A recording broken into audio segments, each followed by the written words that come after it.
What prompted you to do this? Are you trying to inspire all other LGUs? Is this a part of a campaign promise, or you are just complying with Section 16 of the Local Government Code to implement the General Welfare Clause provision? So, pero bago yon, talagang binabati natin si Mayor Isko for initiating that move. You have the floor, Mayor. Thank you, Mr. Chair. To the members of the committee, good morning, and other guests. Well, thank you for this opportunity, Mr. Chair. Well, una, as like what the Supreme Court said, no, road, alleys, boulevards are beyond the commerce of men. For so many years, I've been hearing that when I was even in the law, during my stint in law school, laging pinaulit-ulit sa amin yun. And in fact, like what you have said, Mr. Chairman, yung Section 16 of the Local Government Code, which is the General Welfare Clause. But bago maging technical, Manila was like masyado na naging chaotic. Marami na ako naririnig ng mga senior citizen na nakakating trip sila ng biyahe ng ng Divisoria, Cubao, kasi nagkakating trip na sa Abad Santos. And the reason behind it is the entire recto from Asuncion to Abad Santos, that total of 8 lanes, more or less, are closed to public utility vehicle access. And even to the point, maraming senior citizen nangadapa, dala ng hindi na talaga, kahit maglakad, hindi na makapasok ng Abad Santos. So this was an issue of the people of Manila. So during the time, yes, I agree with the chair that it is our commitment to the people of Manila during the campaign. So immediately when we were fortunate to win the election, we are already dead set in our mind on what to do. And for so many interviews, I was asked, anong unang gagawin sa Maynila? Ay literal po talaga yon, hindi po yun metaphor. Talaga pong paliliguan namin ng Maynila. Dahil nga ho ang Maynila naging dugyot, naging banilin, libagin, parang there's no government, sort of saying. But everybody wanted the peace of the street. Everybody wanted the peace of the enterprise. Whether politicians or individuals or sino man yung mga organizer o mga siga-siga. So, kaya po, yun talaga ang nagtulak sa amin. To put order in the streets of Manila. At ang maganda po nito, Mr. Chair, TYO ito. Wala ho itong tosgas. Wala ho talaga. Kasi tingnan ninyo, sa totoo, to be honest and to be technical about it, ang nagastos ko lang yata in 3 weeks, 125,000 o 150,000. Nag-file lang ako ng bond. Nanalinis yung Recto, Soler, Wanluna, Tondo, Wanluna, Binondo, Dagupan, Bloomingtreet, Carriedo, Raon, Quezon Boulevard. TYO yun. Paano naging TY? Meron naman kami city engineering, meron naman kami DPS. Meron ding utaw yun. Mga empleyado namin. Existing. 15 at 30, na sweldo yun. Meron din kaming mga natitira pang supplies. So, we really try to be imaginative in such a way that ano ba talaga ang gustong mangyari ng pamahalaan at ng tao, anong inaasahan ng tao. So, nangyari na yung nangyari. Pero meron lang akong isi-share, if I may be allowed. Your Honor, gusto niyo bang malinis ang kalye? Simple-simple lang. Huwag kayong tatanggap. Huwag kayong tatanggap ng tangga. Awan ng Gaila.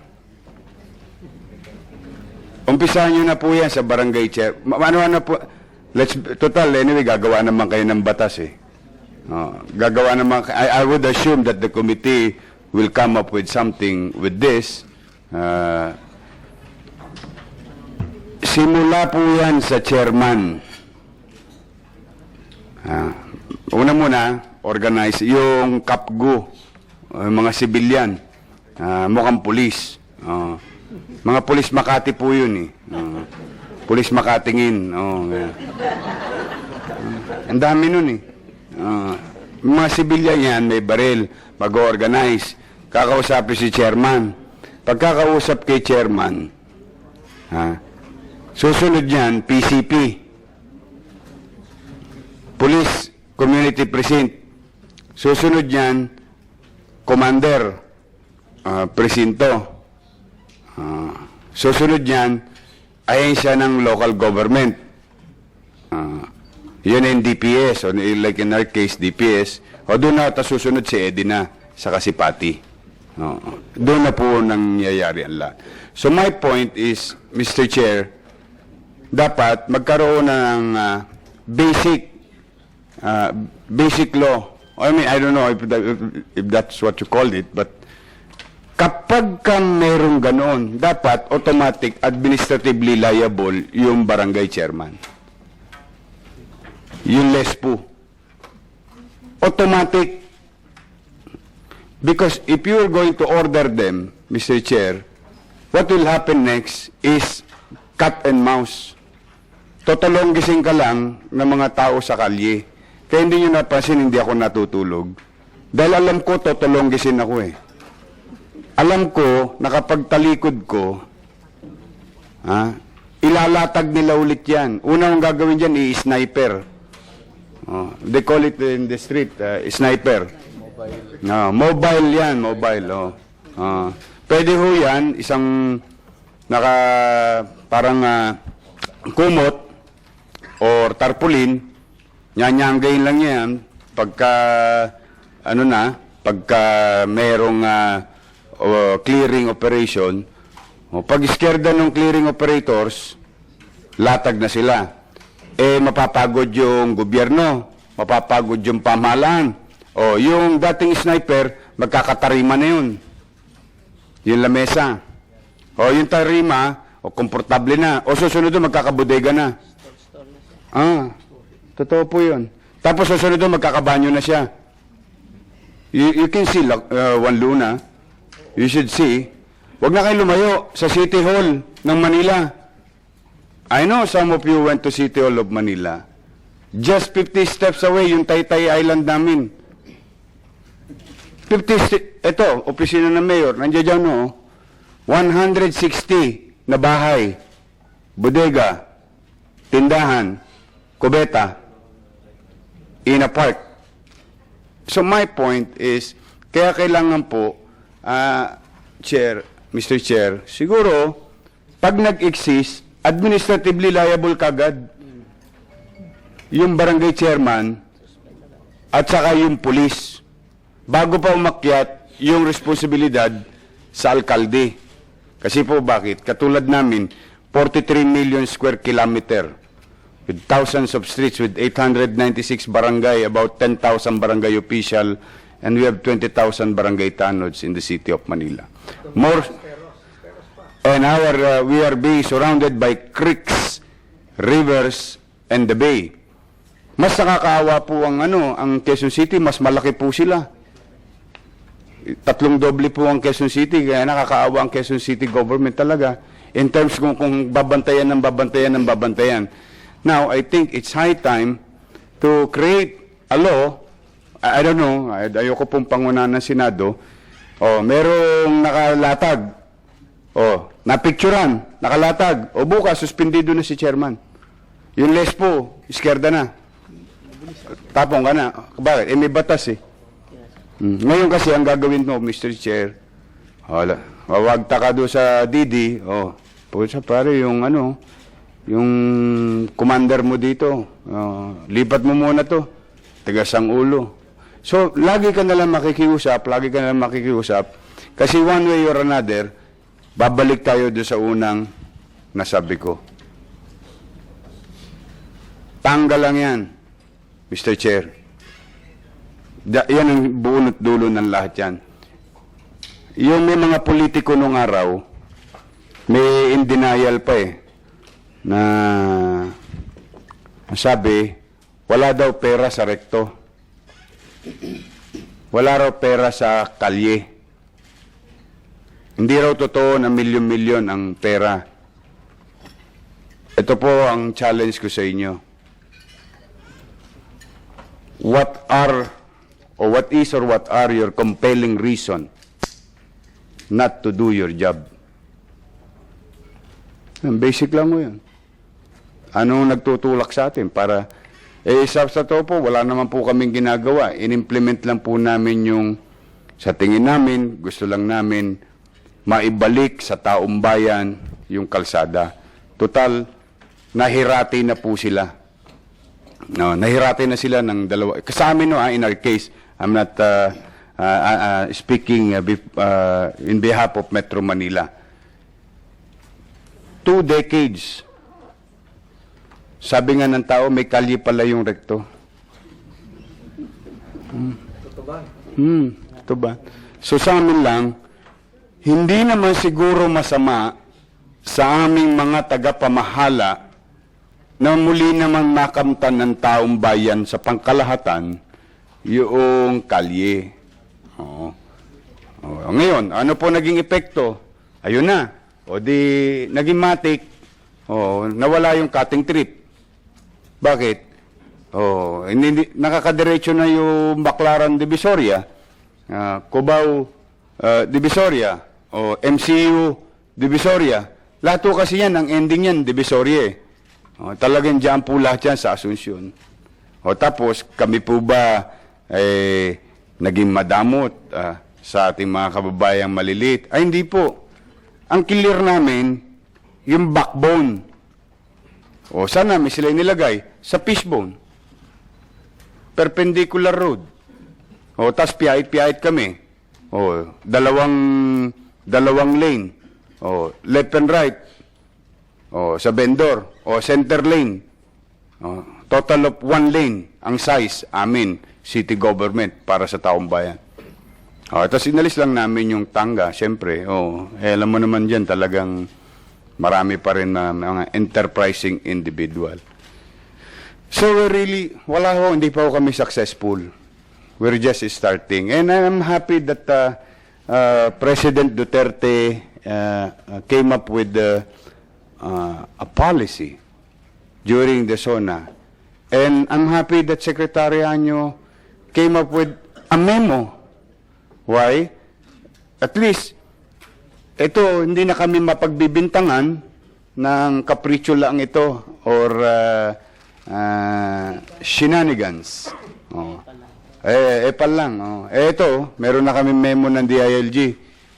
Iyohoyo kami nito pagka hindi kami tumapad. Kumbaga, kaya ako kami natutuwa sapagkat ngayon po, ang nangyayari, nagiging pangkalahatan na. Kaya sa ating mga manunood, sa ating mga kababayan, ang MMDA, naatasan na rin, ang DILG naatasan na rin, ang local government. So, kaya siguro, the best way to do it, kung talagang desidido tayo, once and for all, Mr. Chair, basta nag-exist, ganun na lang, nag-exist, automatic, strike one. Maniwala kayo, there is 44,000 barangays, 42,000 barangays all over the country, 1,600 LGUs. It's really hard to, pag sinabi nating testing muna, o tikim-tikim, lalo lang lilito. Dapat to talaga, there must be certainty so that we, in the local government unit, following one direction. So, yun po, Mr. Chair, yan po ang maliit naming karanasan sa loob ng 1 buwan at 5 araw.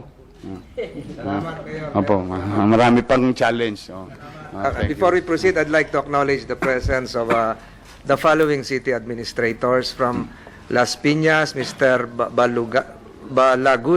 Balagulan, Mr. Ariel Inton from Quezon City, Mr. Jeronimo Manzanero, City Administrator of Pasig, the City Administrator of Parañaque, Fernando Soriano, the City Administrator of Pasay, Dennis Acorde, from Makati, Mr. Michael Camina, Councilor Raul Roco from Muntinlupa City, and from Malabon, Attorney Escalada. Meron ba akong hindi nabanggit? Salamat sa inyong pagdating. Siguro narinig nyo na yung... Mr. Chairman, Yes. maybe acknowledge also our Assistant City Administration, Bebot Kimpo of Quezon City. Hindi, wala dito sa pangalan. We Bebot acknowledge your Kimpo. presence. I'm sorry for that. I posed 5 questions to Secretary Anyo. I hope you recorded that. Nakalimutan ko na yung iba. Naalala ko lang yung sinabi ni Mayor Esco, tanga. Hindi ko alam kung ano yung tanga. Tanga kasi damit dati nung ano eh. Tangga. Yung ano yun, sinusuto ng ano yun sa ibaba. Pero yung tangga sa kalye, lagay ho yun. Yan ang... Secretary Anyo. Mr. Chair, first of all, I'd like to express my support to the position of Mayor Isko Moreno. Kung lahat po ng mayor ay katulad ni Mayor Isko Moreno, siguro mababawasan o baka wala na tayong problema sa buong Pilipinas.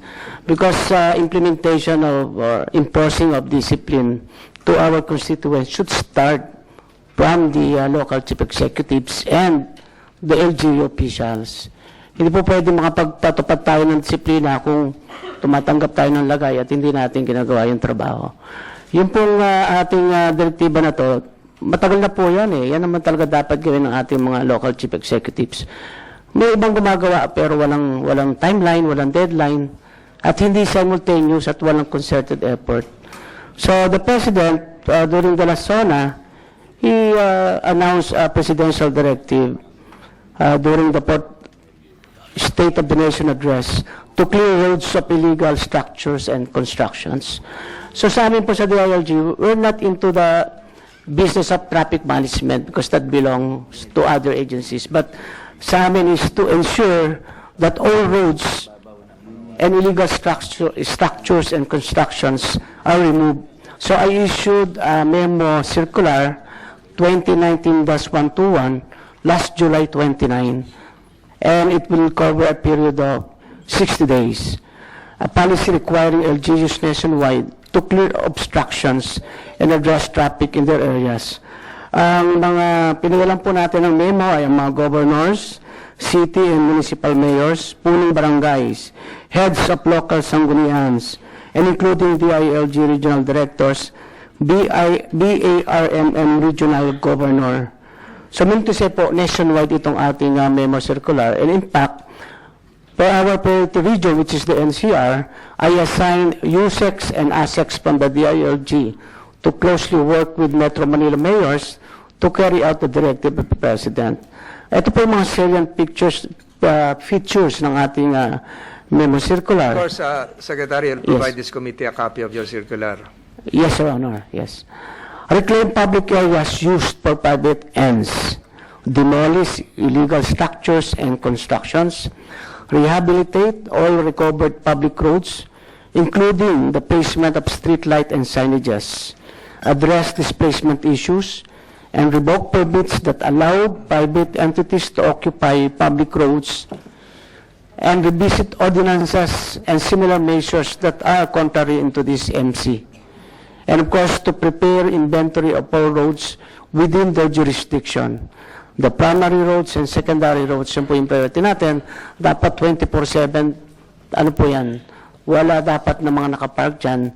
Yung tertiary road natin, kung saan nandun yung sa mga barangay, magkakaroon po dapat ng measure dyan ng one-side parking at night time. Dapat pag daytime, malinis din po yan. Simple lang yan, but it would be a big help to our constituents. So ito pong MC na to ay nag-start July 29. So ngayon po ay pang 8 araw na natin ito. And I'm happy to announce also that we have seen mayors leading our effort to clean up the roads. In fact, I issued another order for the mayors to get out of their offices and lead the clearing of the roads. So, likewise, I directed also the Philippine National Police to remove all PCPs and also the barangay captains to remove barangay halls that are in the middle of the street or in the roads. So tatanggalin po natin yan. And you asked about the incentive. So far we have not established any incentive. Question, I suggested twice, Secretary, to make that part of the Seal of Good Governance Award and provide some incentives to the LGUs complying with your circular. But I have a sixth question. Kung 60 days lang po ito, paano ho yung continuity nito, yung sustainability nito? After August, after September, o nakakomply kami, September, o tapos na yung circular. May deadline, nakakomply kami sa deadline. Pero pagdating ng December, o bumalik na naman yung daycare center, nilagay na doon sa gitna. Di ba? So, how do you sustain this? Yung pong 60 days, Mr. Chairman, is just the clearing operations. Kasama rin po sa memo circular, yung sustenance and maintenance nitong orderliness. Diyan po pumapasok yung sinasabi ko niya ni Mayor Isko na sana magkaroon ng batas para one strike para sa ating mga especially barangay captains. But in the existing setup, meron po naman tayong mga kaukulang sanctions or disciplinary measures, particularly suspending the local government officials. The mayors, the city mayors and the provincial governors are directly under the supervision of the president. So the president can, and the president mentioned to me that just make the recommendation, he would immediately enforce the preventive suspension. And for the municipal mayors and the barangay captains, dalawa po yan, ano? Pwede pong through the sangguniang panglungsod at sangguniang panlalawigan, at meron pong mas direct approach through the ombudsman. And last week I had a meeting with the ombudsman himself, and he's very supportive. In fact, if I would bring the complaint directly to the ombudsman for the municipal mayors and the barangay captain, he would ensure the issuance of preventive suspension. We have to do this, Your Honor, Mr. Chairman, because we believe that we have to really strictly enforce the law. Yes, Mr. Chair, on the same topic, gusto lang namin magpasalamat kay Mayor Isko, mga shoppingerang laman ng Divisoria, katulad ng nanay ko at ako.